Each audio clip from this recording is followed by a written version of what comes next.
కల్తీ మద్యం అనేది మీ గవర్నమెంట్లో మీ వల్ల మీ నాయకుల వల్ల ఇవాళ ఆంధ్రప్రదేశ్లో దొరుకుతున్నటువంటి లిక్కర్ మొత్తం మీద ప్రతి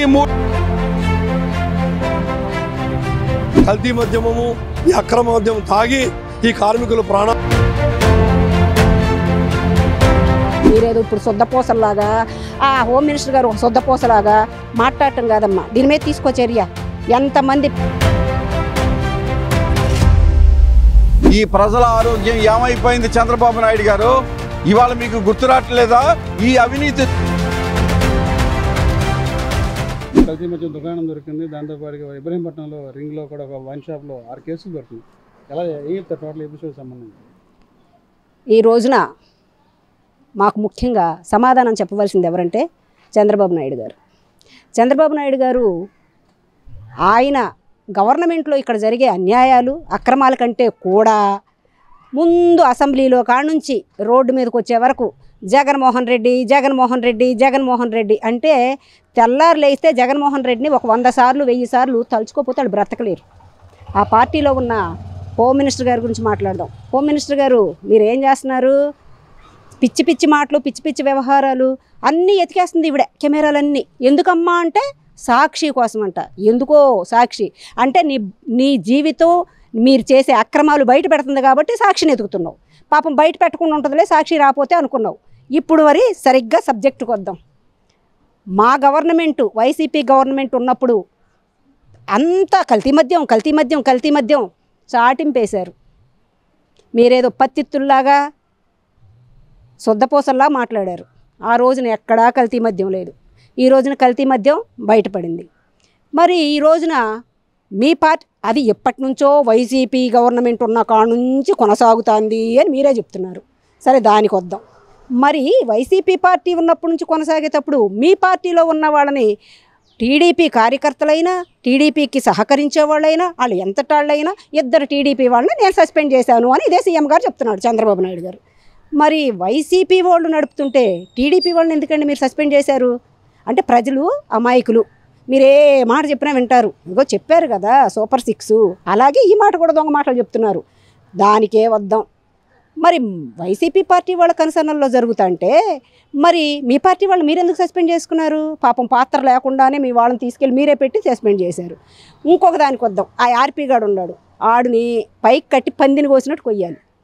ఎందుకంటే కన్న తల్లిలాగా ఆ రోజు రోజా గారు వచ్చి ఆడికి బ్రతకడానికి బ్రతుకు తెరువు చూపించి వాడి చేపల పులుసు గురించి జనానికి చెప్పి అంతా చేస్తే ఆవిడ్ని పట్టుకొని పచ్చి బూతులు మాట్లాడాడు. వాడు కన్న తల్లినైనా అట్టగా వేస్తాడు. పాలు దాగి రొమ్ము కొట్టే నా కొడుకాడు. నా కొడుకుని ఆడికి రోజులు దగ్గర పడుతున్నట్టున్నాయి. ఏదైనా అంతే అదురుబాటు ముందుకెళ్ళిపోతూ ఉంటే జీవితం అట్టాగే ఉంటుంది వాడికి. వాడు ఒకానొకప్పుడు కల్తీ మద్యం ఎలా తయారు చేయడో డెమో చూపించాడు. ఒక గ్లాసులో నీళ్ళంట, ఒక గ్లాసులో స్పిరిట్ అంట, ఆ 2 కలిపిన తర్వాత రంగు అంట. అంటే మీకు అది తెలుసు, కల్తీ మద్యం ఎలా తయారు చేయాలో మీకు తెలుసు. కల్తీ మద్యం తయారు చేసి ఎలా అమ్ముకోవాలో తెలుసు. 10 రూపాయలు దాని వాల్యూ అయితే 90 రూపాయలు లాభం ఉంటుందంట. అది అంటే మీ నాయకుడు మీకు నేర్పినది ఏంటి అంటే కల్తీ మద్యం వ్యవహారం. ఆ కల్తీ మద్యం వ్యవహారం ఎవరు చేశారు? మీ గవర్నమెంట్లో మీరే చేశారు. అది తాగేది ఎవరు? పేదలు, బడుగు బలహీన వర్గాలు.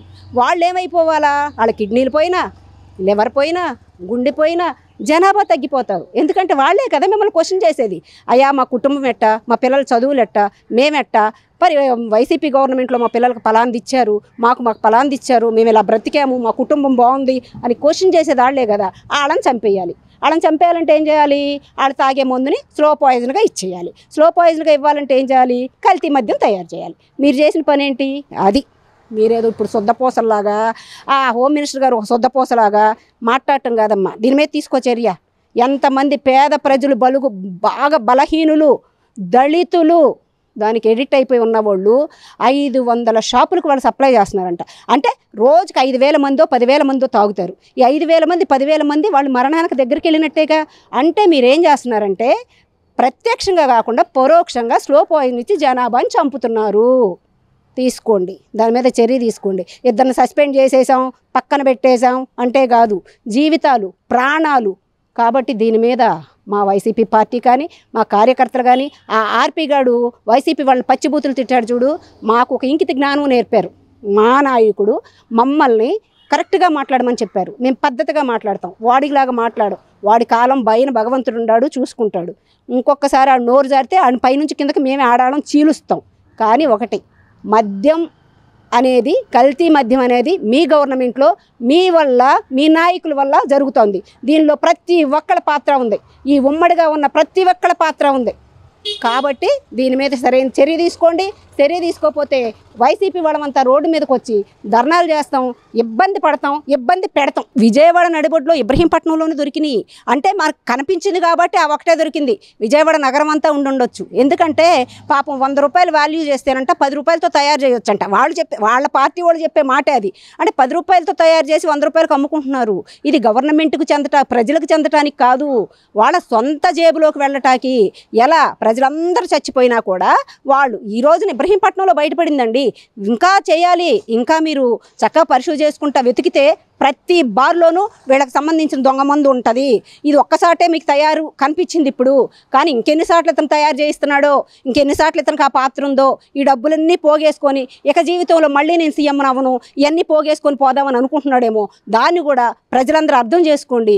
బాగా బలహీనులు రోజు కూలికెళ్ళే వాళ్ళు పాపం ఆ మద్యం తాగుతారు, అది కిడ్నీలు పోతాయంట, లివర్ పోతుందంట.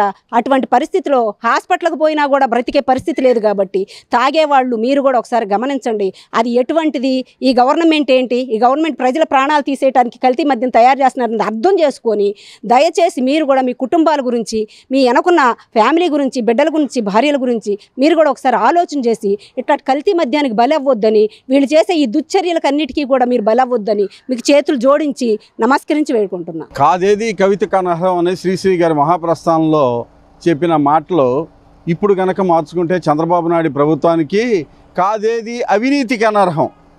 ప్రతి వస్తువు దగ్గర నుంచి, అగ్గిపుల్ల దగ్గర నుంచి ఏదైనా సరే డూప్లికేట్. ఇవాళ లిక్కర్ పాలసీ వ్యవస్థ ఎట్లా తయారైంది అని అంటే, జగన్మోహన్ రెడ్డి గారు డైరెక్ట్గా గవర్నమెంట్ అఫీషియల్స్ని దగ్గర పెట్టి వాళ్ళ చేత అమ్మించి 10 పైసల అవినీతి లేకుండా, ప్రైవేటు భాగస్వామ్యం అనేది లేకుండా డైరెక్ట్ గవర్నమెంట్ చేత అమ్మిస్తే 250 మిషన్లు 24/7 500 రూపాయల నోట్లు 5 సంవత్సరాల పాటు కంటిన్యూస్గా లెక్క పెడుతూ ఇంత అవినీతి జరిగింది. మరి అన్ని నేలమాడిగల్లో దాచేసుకున్నారు, ఎన్ని లక్షల కోట్ల రూపాయలంటూ ఊదరగొట్టేశారు. ఇవాళ ఆంధ్రప్రదేశ్లో దొరుకుతున్నటువంటి లిక్కర్ మొత్తం మీద ప్రతి 3 బాటిల్స్లోనూ ఒక బాటిల్ డూప్లికేట్ బాటిలే. ప్రతి 3 బాటిల్స్లోనూ ఒక డూప్లికేట్ బాటిల్ ఉంది, అది ఏ బ్రాండ్ అయినా సరే. ఇటువంటి పరిస్థితి బూమ్ బూమ్, ప్రెసిడెంట్ మెడలు, జే బ్రాండు, తర్వాత ప్రెసిడెంట్ అని ఇంకా రకరకాల బ్రాండ్లు, ఇవన్నీ చంద్రబాబు నాయుడు గారు పర్మిషన్ ఇచ్చి బయటికి నడిపిస్తే ఇవన్నీ కూడా జగన్మోహన్ రెడ్డే ఇచ్చాడు. ఈ బ్రాండ్లు ఎక్కడ, ఇవన్నీ ప్రజల ఆరోగ్యాన్ని హరించడం కోసం అన్యాయం చేసేస్తున్నారు, డబ్బులు మొత్తం ఆయన దోచుకుంటున్నాడని చెప్పి ఊదరగొట్టేసింది yellow batch, yellow media. Chandrababu Naidu garu, Lokesh దగ్గర నుంచి మొత్తం అందరూ కూడా. ఇవాళ ఏం జరుగుతోంది, ప్రపంచంలో ఎక్కడా జరగనటువంటి అవినీతి ఆంధ్రప్రదేశ్లోనే జరుగుతోంది. ఆంధ్రప్రదేశ్లో ఈ లిక్కర్ బాటిల్స్లో ప్రతి 3 బాటిల్స్లోనూ ఒక బాటిల్ డూప్లికేట్ బాటిల్ నడుస్తోంది. ఈ ప్రజల ఆరోగ్యం ఏమైపోయింది చంద్రబాబు నాయుడు గారు? ఇవాళ మీకు గుర్తురాట్లేదా?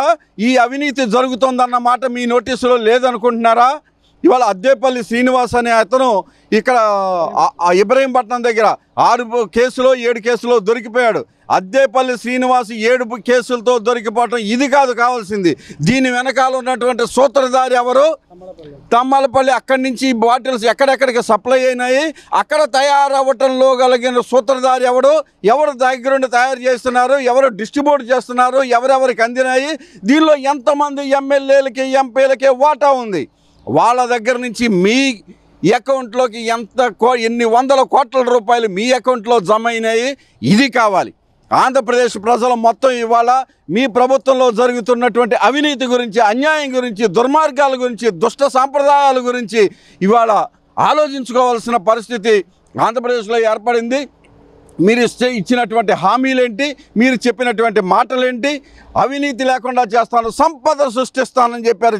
చేతులు ఇలా బాల్ చేపల సంపద అంటే లిక్కర్ కేసుల్లో ప్రతి 3 బాటిల్స్కి ఒక కల్తీ లిక్కర్ని సప్లై చేయడం ద్వారా సంపద సృష్టిస్తామనా మీ ఆలోచన?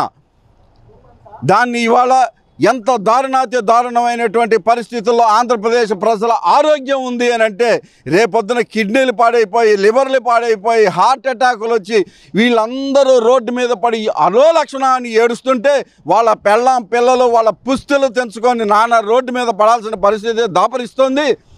దీని అంతటికీ కర్త కర్మ క్రియ ఈ మొత్తం కూడా మీరే దగ్గరుండి నడిపిస్తున్నారని చెప్పేసి అంటున్నాను నేను. మీ నోటీసులో లేదా? మీరు చేత కానీ మీ ప్రభుత్వం ఏం చేస్తుందో కళ్ళప్పగించి పనిచేస్తోందా? అసలు ఏమి మాకు పట్టట్లేదు, ఏదైనా సరే మాకు కావాల్సిందే డబ్బులే ఇదొక్కటే చూడదలుచుకున్నారా? వీటిలన్నిటికీ కూడా చంద్రబాబు గవర్నమెంటు, ఈ కూటమి గవర్నమెంటు సమాధానం చెప్పి తీరాలి. వీటిలన్నిటికీ కూడా ఈ అవినీతి మొత్తానికి కూడా సూత్రధారి మీ తెలుగుదేశం పార్టీ ఆఫీసులోనే జరుగుతుందని చెప్పేసి ప్రజలందరూ అనుకుంటున్నారు. దీనికి మీరు సమాధానం చెప్పాలి. తంబలపల్లిలో తయారు చేస్తున్నటువంటి వాళ్ళు కూటమి నాయకులే తయారు చేస్తున్నారు లిక్కర్. కల్తీ మద్యమం అనేటువంటిది మరి వాళ్ళు ఏం చెప్పారు, నూతన మద్యమ పాలసీలో ఎటువంటి మద్యం తయారీ కానీ కల్తీ మద్యం కానీ ఉండబోదు, మాది ఒక లిక్కర్ విధానము అనేటువంటి దాంట్లో స్పష్టంగా చెప్పాడు.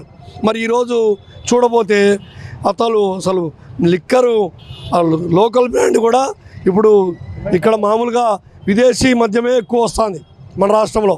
ఇంతకుముందు జగన్మోహన్ రెడ్డి ప్రభుత్వం ఈ రాష్ట్రంలోనే తయారు చేసేవాళ్ళు. వాళ్ళని విమర్శించి ఇప్పుడు వీళ్ళే తయారు చేయడం మొదలుపెట్టారు. కాబట్టి రోజు ప్రధానంగా భవన కార్మికులు, ఈ ముఠా కార్మికులు, ఆటో కార్మికులు, వీధి విక్రయదారులు, అసంఘటిత కార్మికులే మొత్తము ఈ మద్యం తాగేది. కాబట్టి ఈ కల్తీ మద్యమము, ఈ అక్రమ మద్యం తాగి ఈ కార్మికులు ప్రాణాలు కోల్పోయే పరిస్థితి ఉంది. కాబట్టి దాన్ని కూడా కట్టడి చేయాలా. ముఖ్యంగా భవన కార్మికులు రోజు వాళ్ళకు వచ్చే కూలీ డబ్బులో మీ మద్యం షాపులకే సొంతం పెడతాడారు. కాబట్టి అటువంటి కార్మికులను ఆలోచించండి, సంక్షేమ బోర్డు ఓపెన్ చేయండి, ఇటువంటి అక్రమాలు ఈ మద్యము గంజాయిని కూడా అరికట్టండి అని చెప్పేసి డిమాండ్ చేస్తాం. ఇబ్రహీంపట్నంలో ఆ పక్క పెర్రి సంబంధించినటువంటి కింద రేవులలోనే మొత్తం అన్నీ కూడా మద్యం తయారవుతాడని వార్తలు వస్తున్నాయి. కాబట్టి ఈ ప్రభుత్వం యొక్క వైఫల్యమే ఇదంతా. కూతవేడు దూరంలో ఉంది విజయవాడలో ఉండేటువంటి పోలీసు అధికారులు కానీ లేకపోతే ఎక్సైజ్ డిపార్ట్మెంటు అధికారులు కానీ మరి ఇక్కడ దగ్గరలో ఉండేటువంటి దాన్ని ఎందుకు అరికట్టలేకపోతున్నారో ప్రజలకు సమాధానం చెప్పాలి. ఎవరు తప్పు చేసినా తప్పే. చంద్రబాబు నాయుడు గారు చెప్పినటువంటి ఏ విషయం కూడా ఆచరణలో రావట్లేదు. ముఖ్యంగా ఈ అవుట్సోర్సింగ్ కాంట్రాక్ట్ కార్మికులు ఈ కల్తీ మద్యం తాగి నానా వాళ్ళు పగలల్లా కష్టపడిన డబ్బులన్నీ కూడా వాళ్ళు ఈ మద్యానికి ఉపయోగిస్తున్నారు. కానీ వీళ్ళకి ఇవ్వాల్సినటువంటి రాయితీలు మొత్తం ఇవ్వట్లేదు. మీరు దయచేసి ఇప్పటికైనా కల్తీ మద్యము కల్తీ అరికట్టండి. మీ గవర్నమెంట్లో మరి మీరే బాగా ఈ కల్తీ గురించి సారా గురించి మంచి ప్రచారం చేశారు కనుక ఈ ప్రచారాన్ని కాకోకుండా మీరు పవన్ కళ్యాణ్ గారు కూడా ఎటువంటి తప్పు వచ్చినా నన్ను అడగండి, నేను ప్రశ్నిస్తాను. పవన్ కళ్యాణ్ గారు మరి చూస్తా ఊరుకుంటున్నారా? మరి ఏంటి ఖచ్చితంగా మీరు ప్రశ్నించండి. తప్పు ఎవరు చేసినా తప్పైనటువంటిది ప్రజలందరూ కూడా చూస్తున్నారు. మరి మీరు ఎంతో గొప్పగా పరిపాలన ఇస్తారని ఎదురు చూసినటువంటి ఆంధ్రప్రదేశ్ ప్రజలందరూ కూడా మీ హయాంలోనే ఇలా జరుగుతుందని మరి చెప్పుకోవడం మరి ఇదంతా మీకు తెలియదా? మరి కొన్ని పత్రికలే మరి మీకు అనుకూలంగా రాస్తున్నాయి. మీరు గమనించండి. అన్ని పత్రికలు అన్ని మీడియా ఏం చెప్తున్నారు ఏంటో చూసి మరి అరికట్టాలని మరి మీ ద్వారా మేము కోరుకుంటున్నాం.